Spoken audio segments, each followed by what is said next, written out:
So what do you do if a screw breaks off in a raw plug? I'm going to show you how you can remove them both without damaging the wall. Coming up next.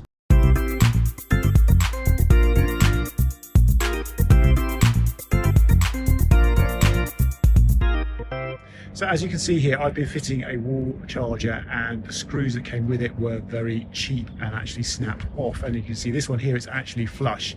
And I have a solution as to how you can remove the screw and the raw plug without damaging the wall or the hole. And the answer is to use one of these. These are ceramic diamond tipped hole cutters. And this is the right size one here. And what you do is you drill around the outside of the hole and you actually drill out the raw plug. Once you've drilled out the raw plug, you can use pliers to pull out the screw.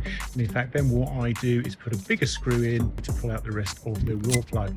That's it. Nice, easy tip. Hope that's been helpful. If it has, please do give me a thumbs up. If you want more tips like this, subscribe, hit the notification bell, and I'll see you on the next video. Take care.